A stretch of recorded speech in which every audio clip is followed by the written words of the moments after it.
ازاي ممكن اقرا ايطالي؟ يعني عشان اعرف اقرا ايطالي اكيد لازم اتعرف على الحروف الايطاليه عشان اعرف اقرا اللغه الايطاليه ازاي. يلا نتعرف مع الحروف الايطالي مع بعض.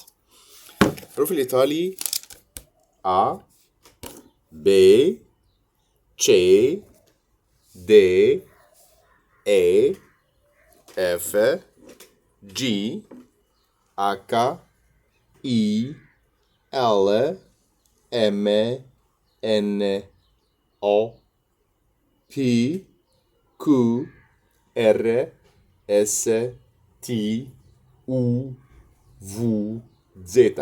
تاني: A B C D E F G H I L M N O P Q R S T U V Z. Grazie.